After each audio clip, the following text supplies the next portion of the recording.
Hi, welcome back to Securities Regulation. This is lecture 14. In this segment, we'll be talking about promoters' contribution and lock-in. Now, the idea behind promoters' contribution in an initial public offering or a public listed company is that the promoter should have some skin in the game even when it's a public listed company, which means that SEBI would like the promoters of the company to stay on in the company at least for a brief period of time. This is known as promoter's contribution. In other words, the promoter has to remain invested in the company for some period of time. Now, how much? The promoter's minimum contribution needs to be 20%. And the promoter needs to have this 20% invested or remain invested in this company for an extent of 3 years. However, that's not the end all and be all of promoters' contribution and lock-in. It would be very difficult to have a good view of a company if the promoter were to sell off all its shares immediately after the IPO. People would think that there is something wrong with the company. Therefore, SEBI has also ensured that whatever the promoter holds in the company post-IPO is to be locked in for 1 year. Let's go over that again. The entirety of the promoter's share post-issue shareholding is to be locked in for a period of 1 year from the date of allotment in the IPO. Out of the promoter's total shareholding, 20% of the post-issue paid up share capital must be locked in for a period of 3 years, right? So there are two forms or two stages of lock-in. The first is the 1 year lock-in period where all the shares that the promoter holds post the IPO are to be locked in for a period of 1 year. After the period of 1 year, for a further period of 2 years, 2 plus 1 equals 3, the promoter has to stay invested or be locked into the company to the extent of 20%. Now, what if there are other shareholders apart from the promoter and the public who are part of the company? Well, just like the promoter, their entire shareholding is locked in for a period of 1 year. So, just to sum things up, the promoter and other non-public shareholders, all of their shares are locked in for 1 year.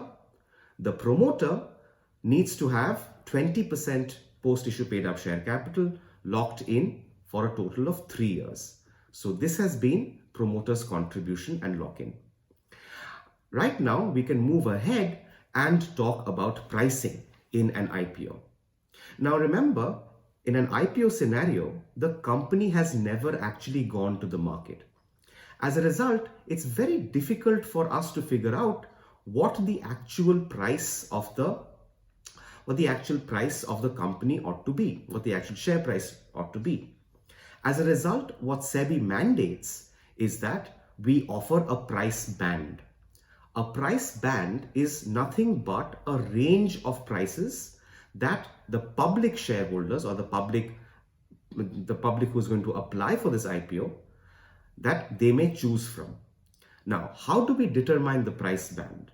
Well, thankfully, that's not something we as lawyers are capable of doing or are even qualified to do. We leave this to the merchant bankers and chartered accountants and the company. In the end, the price band is decided by the issuing company, the selling shareholder in case of an offer for sale, in consultation with the book running lead managers. They make this decision based on a number of factors, including the valuation of the company, taking into account what are the share prices of their competitors, and the historical price of the shares of the company. Now, a price band is capped at two ends, the upper end and the lower end. We'll call this the cap price and the floor price.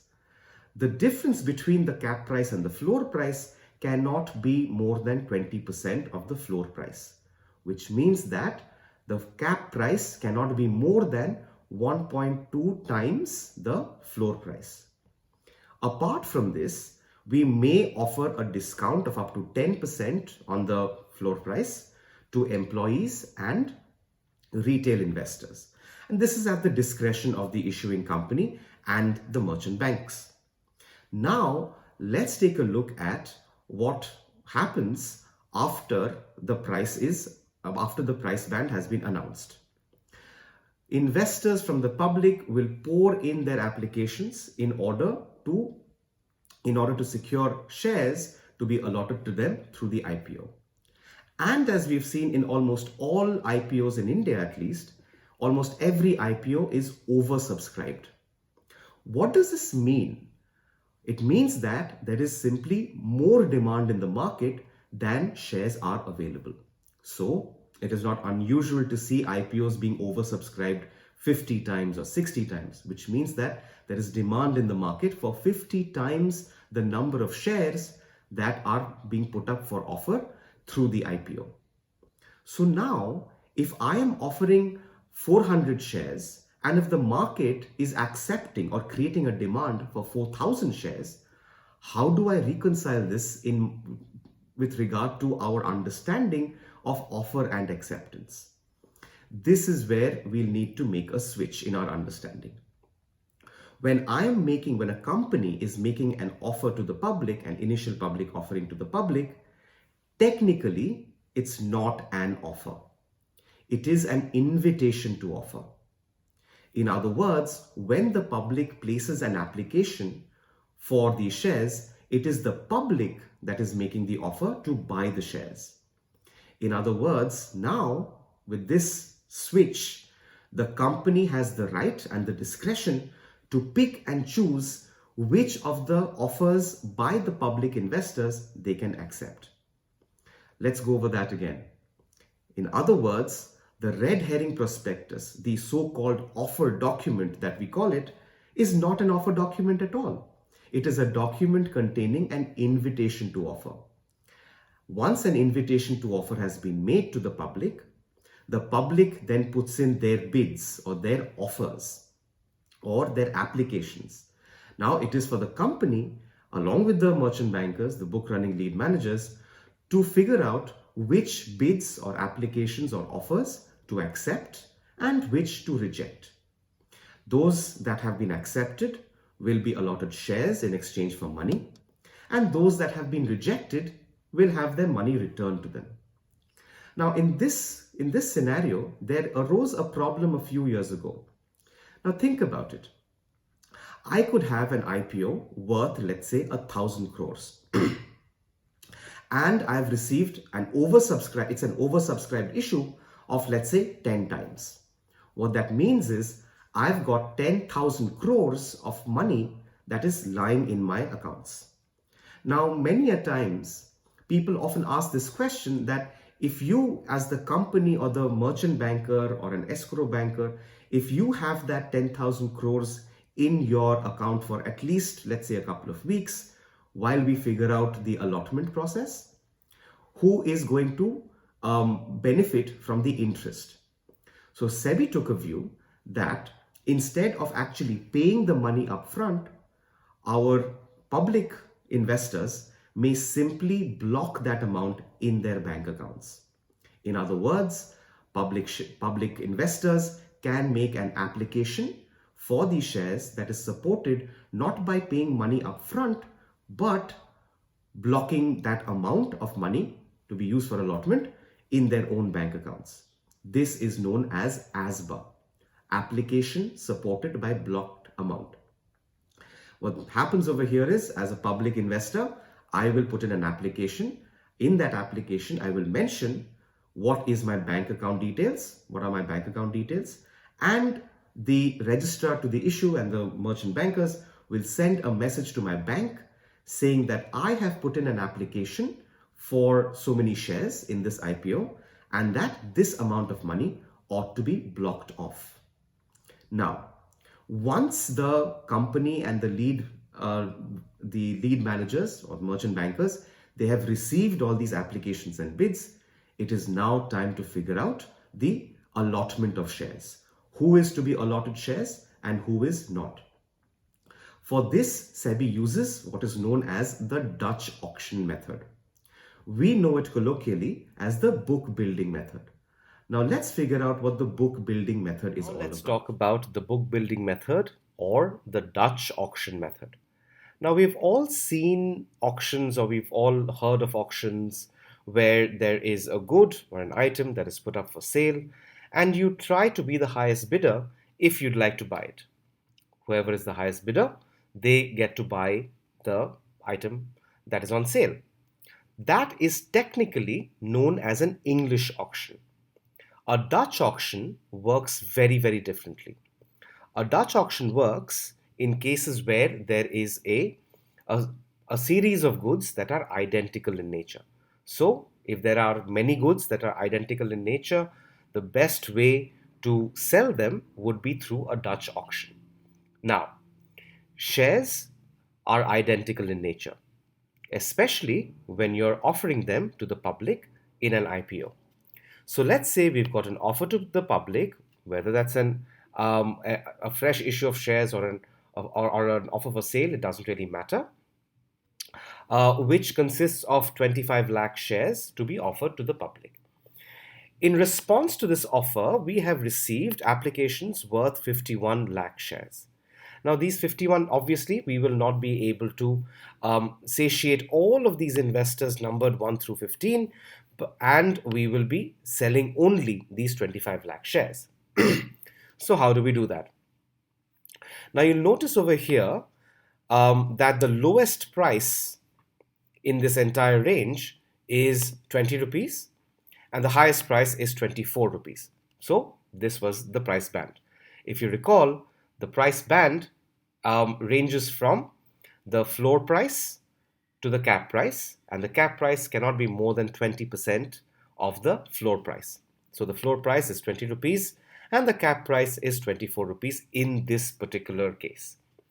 So how do we go about allotting shares, or how do we go about this Dutch auction? So we've already collated all of these bids and all of these applications from investors ranging from 1 through 15. So what we're going to do is we're first going to order these investors by the price that they have quoted. So I'm just going to go ahead and put in a descending filter over there, a descending sort, and we'll see that all the 24s are on top and it ranges down to 20 rupees per share below. Now this column over here, column D over here, this represents the total amount of money that each investor is willing to put in. Now, if we were to go down the list, we would have to give shares to the highest bidder under the Dutch auction rules. Now, the highest bidder in this case are all of these investors. Investor 1, 4, 5, 6, 7, 11, 12, 13, and 14, right? To begin with. Now, once we have finished giving shares to these guys, we can move on to the next highest bidder, which is investor number 15, who has bid for 89,892 shares at 23 rupees a share. Now, let's see how many shares would we have to give out in case we were giving out shares at the highest price. So let's quickly select all of these down to investor number 14, and you'll notice here that the sum total of shares that we would have to give out is 47,35,840 shares. Now obviously we can't do that because the offer to public is only 25 lakh shares. So let's write that down somewhere. So that's 47, 35, 840. So 47, 35, 840, right? I'm just going to quickly put in a few commas in there. Great. So this is the total demand at highest price. Now, if this is the total demand at highest price, then we will distribute these 25 lakh shares amongst these shareholders in proportion to their application, right? So let's go ahead and do that. So we've got investors 1 through 14, I'm guessing, yeah, with a few omissions there, and we're going to create another column shares to be allotted. Right? There you go. All right. So now each investor has invested these many shares out of a total demand of 47 lakhs 35,840, and this is the ratio of their investment or their demand or their bid to the total demand at the highest price multiplied by the offer that has been made to the public, which is 25 lakhs. And we're going to go ahead and hit this. There we go. So what this does is we are trying to figure out what proportion of shares to the total demand have our investors demanded as part of the total offer to public. As a result, we come up with these numbers. Now, obviously, you can't give away decimal points in shares. So we're going to go ahead and round that off. And there you have it. You'll notice that the sum of all of these shares is 25 lakhs. Right? So we have succeeded in distributing 25 lakh worth of shares to the investors that have bid at the highest price point. Now you'll notice that although many investors would have bid for, let's say, 92 shares, they're only getting 49 shares. Now this phenomenon is basically because there are other shareholders or other investors that are investing or wanting to invest or demanding far higher number of shares than others in comparison, which means that sometimes in the entire book building process, which is far more complicated and possibly involves millions of bids and applications, some shareholders may not get any allotment at all, even if they have bid at the highest price. So this has been a demonstration of the book building process through the Dutch auction method, and I hope this has been useful in understanding how shares are allotted through an IPO.